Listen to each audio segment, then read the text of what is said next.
coming. Okay? We have a situation. First of all, I want to welcome everybody back to the big call.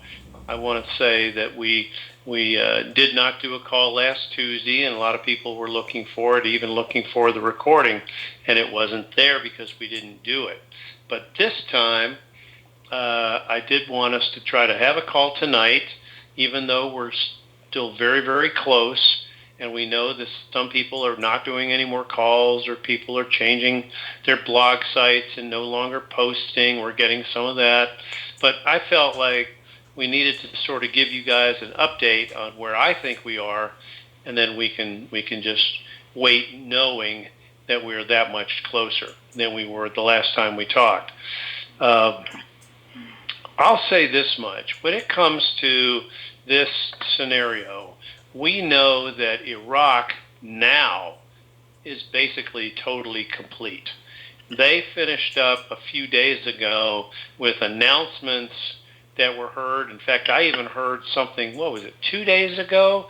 I heard an announcement on Fox that Sinon al-Abadi, the prime minister of Iraq, had said that Iraq's liberation of Mosul was complete. The news made the announcement on Fox that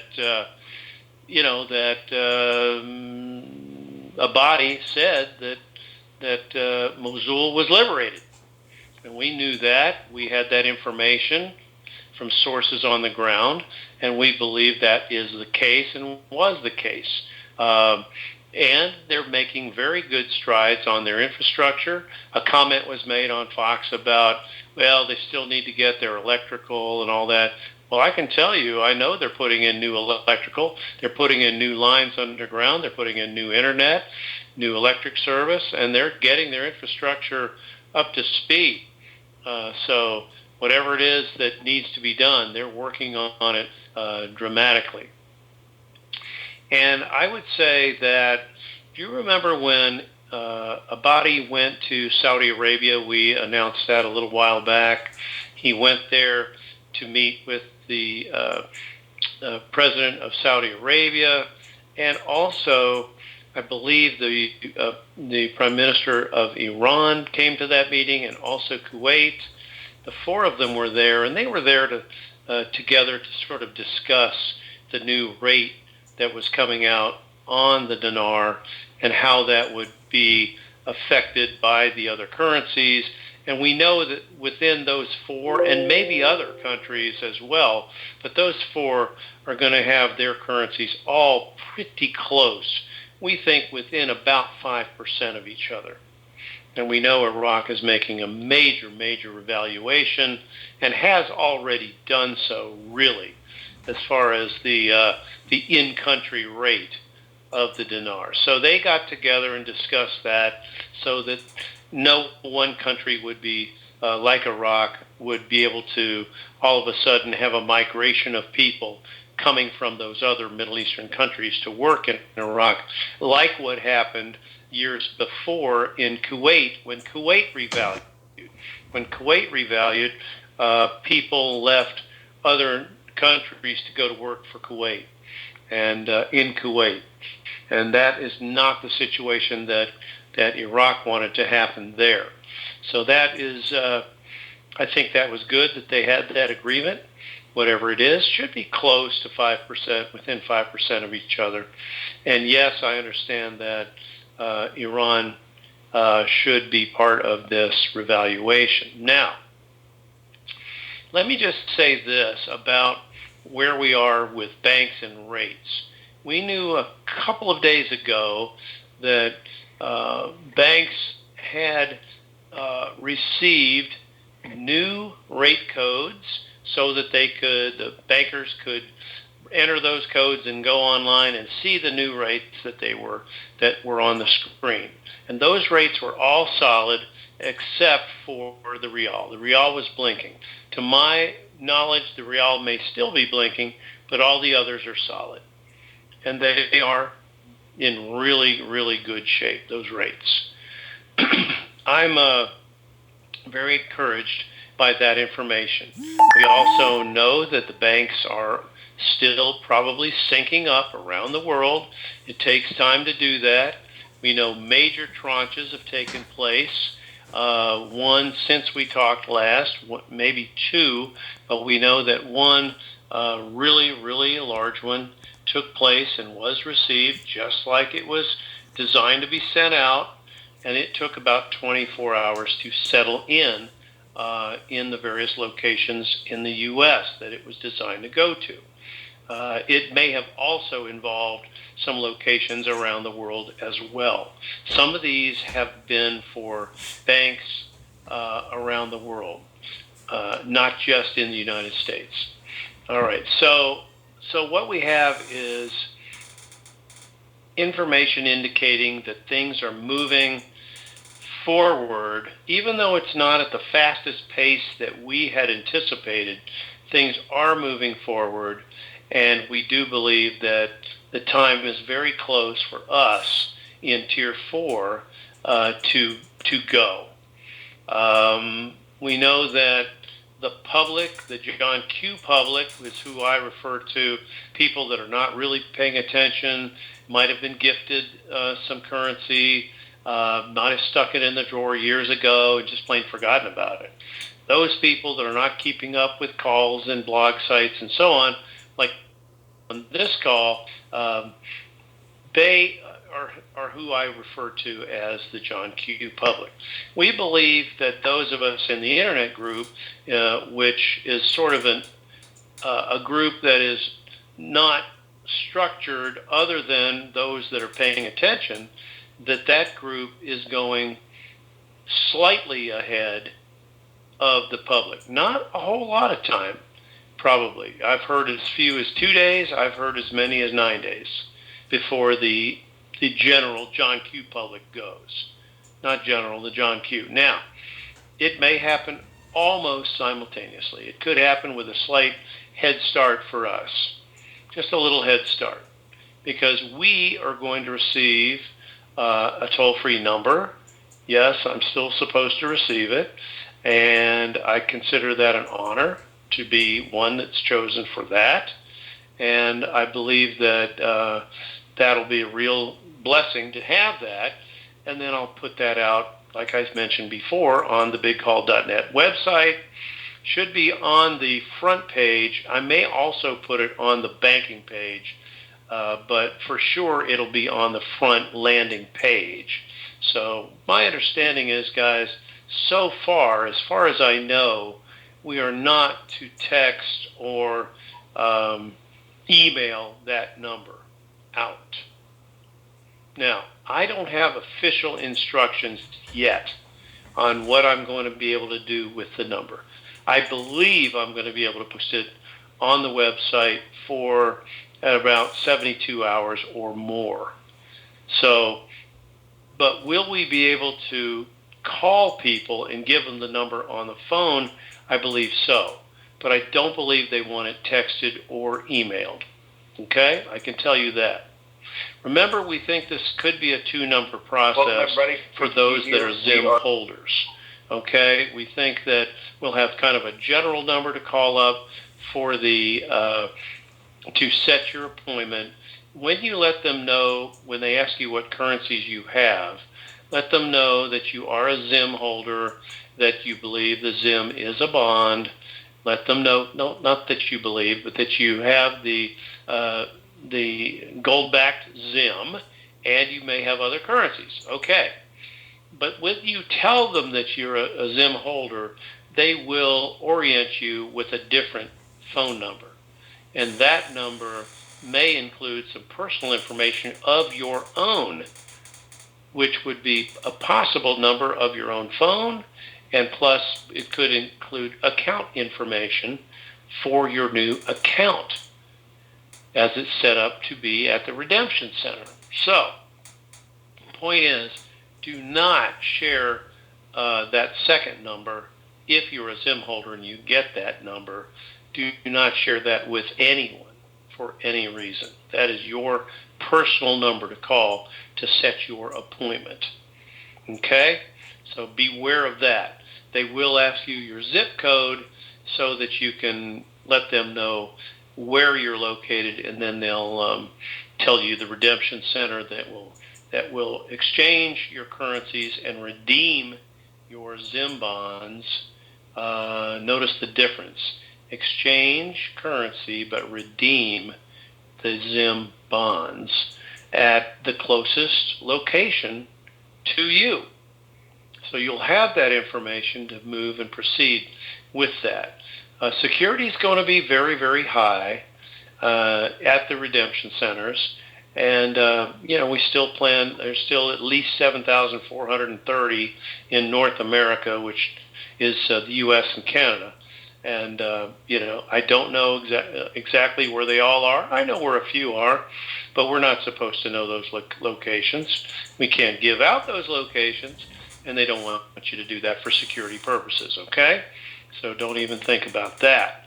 Now, the other thing is, things are moving out west to complete the process with groups, with core groups, and so on. Even prosperity packages that we hear almost every day that have started to go out or are ready to go out, whatever, those have still not gone out. I believe they're about to go out. I think everything is going to be part of this so-called shotgun start. People that have exchanged already, people that have already gone in years ago, even to weeks ago, that have been called in by the banks to exchange, have received some liquidity. They've gotten some money. But we understand that they are still on either SKRs, safekeeping receipts, or have an account that is on administrative hold or pending. Either way you slice it, it means that they do not yet have full access to their funds. Even though people are told, you're going to have funds on such and such a day, or you'll have access on this day. My understanding is everybody is still waiting, and we believe that access that people that have already exchanged will get, so they get liquidity, is going to happen about the same time that we get notified with our toll-free number. Okay, once that notification happens, that should be the start of our shotgun start, which is an orchestrated start, okay, for all of us to take part in this blessing together at approximately the same time. I believe that is the desire of the Chinese elders and grandfather for that release to take place accordingly. And we do believe that the release is imminent. I don't use that word very often, but I do believe it is right there where we can go. It may happen that this occurs right before the G20 meeting gets started or gets underway. I hope that's the case. I've been told that it might be the case. I can't call it or say on a definite time or definite day that we're looking, but we are looking very, very good for this to take place. All right? So I know that people are getting antsy. I'm getting a little bit antsy, and I'm getting ready to get going, just like you guys are. I would say try to stay patient a little while longer. Know that it's right there and that this thing is coming to us. So let it come to us, and let yourself be very pleasantly surprised when you do find the 800 number. I will put it on the site, and then if I'm allowed to, of course, I'll put it out in a couple of choice locations online. I don't even want to tell you where yet, but I'm going to put it to a few locations. And even if you don't go to the bigcall.net website to find it, you'll find it'll go viral in probably 10 minutes once it's online. Once I put it out to one or two locations, it'll go viral very, very quickly. Now, as far as anything else, guys, regarding the actual exchange, We know that they want us in and out of there in about an hour. You'll set up your first trust, which will be like a bare bones skeleton trust, and then you'll set additional appointments down the road, a week or so away, that you'll be setting up any additional structures, meeting with your wealth advisors, wealth manager, Abbott Downing, whomever it is that you meet with down the road. You'll get additional meetings set up with them. You'll set that future meeting up, we believe, at the original exchange or redemption that you do. You will be able to meet a person there to set that up for a week or so apart, a week or so later, okay? Just to let you know. That the plan is not to try to do everything on your first encounter, okay? So be aware of that.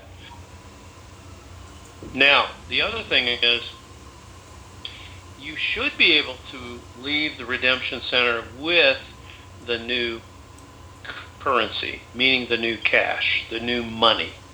We believe that is still the plan. Even if you don't, the old money, the fiat dollars that we have now, will still spend. Okay? But I believe their intention is to have the new money there at the redemption centers for us. Now, I think that we will also have debit cards. We believe there'll be the new black card. We believe it may not be black in color, but it would be sort of like a titanium type metallic card that could actually be stamped at the redemption appointment with your name or whatever it needs to have on it to identify it to you. But I believe that card is primarily going to be used not as a charge card. That's going to be used as a card that you will need to get access to your Motherlode account. Okay, that plus a code plus possibly a key would be needed to go to the bank to access your account. I don't believe we're going to have access to those large, what I call Motherlode accounts online on our computer, and I wouldn't recommend that anyway. We do not want to be set up as a possible target for any kind of a hack or intrusion. Okay, so you guys may have to go like me and be a little bit old school for a while, okay, to get access to that account. Now, can you set up some secondary accounts like we talked about years ago, or even a tertiary account with the same bank? Certainly you could do that, but probably you would do that on follow-up appointments, okay? Same thing with bank wires and so on. I think you could probably get one bank wire done at your original appointment, maybe get one cashier's check or certified bank check made out at your original appointment. But the idea is not to load up and do 20 checks or do 2 or 3 10 bank wires or any of that. They're not going to have time for that. This is a process where they're going to run us through pretty quickly and do it in a beautiful, cordial way. But we're going to be setting up relationships with our banking partners for future projects, humanitarian projects, and so on. Let them know if you are planning to do any humanitarian projects like those that we've outlined on the big call. You guys know that we're planning to do Rebuild America. I came up with that idea months ago. I think it's a very valid concept to get this country rebuilt, city by city, town by town, community by community. And that's why I started with the idea of getting 5,000 Big Call listeners to partner with me and adopt a city, adopt a town, adopt a community, and make a difference there. Make a huge difference there with housing, with infrastructure, with possibly new school buildings, with clinics, with recreation centers. All of those things that communities, towns might need, or cities might need new aspects of. man, we can just do anything that we feel is needed. And that's where you're going to do some drive-by research to find out, okay, what is this town that I want to adopt, and report to the big call that I want to take this one for me. What do they need? Besides housing, yeah, we know housing for sure. We're going to want to take those vacant lots in neighborhoods that are run down and either rehab the houses if they're worth it, if they're worth saving, rehab them, or take them down and rebuild something that fits in the neighborhood. We're not there to create, anything totally that doesn't fit in the neighborhood. We want to fit nicely. We want things to work and add value to the neighborhood so that everybody benefits, that all boats rise with this tide that we are bringing in. Okay, so let's work on that. Let's consider that. Do some drive-bys in the areas that you feel you may want to help. Okay, and some of you have told me you want to adopt more than one. You might want to take one city here and one town there, and that's cool. I can't wait for our new website to show a complete map, not only of the United States. We'll have further maps, but we'll start with one of the U.S., which will light that boy up with all of the cities, all of the towns, communities that you guys will help us to improve. And we'll also have a mentorship program and an apprenticeship program going on in a lot of areas of the country because we want to create jobs. We want to create longevity. We want to create jobs. And we want to help infrastructure. And we want to raise the entire standard of living everywhere we go. This could be roads, it could be bridges, it could be any type of infrastructure. And I do believe with the Trump administration, this fits beautifully with their concept, the president's concept of making America great again, making America safe again. All of those concepts are good. And we want to dovetail right in with those. And the Trump administration that has been listening to this call for months now, they know that that's what we want to do. If you're going to be part of that, I hope that you'll let us know. We will create a new web presence, URL. We'll have a new podcast. We'll have everything updated and modernized so that we will kind of come up to the 21st century with our technology and being able to do podcast type calls probably once a week is what we're going to try to do. And we won't have them late at night like this. We'll have them during the day. If anybody wants to listen live, they can listen live. Otherwise, you just dial in anytime you want. Not on the phone, online.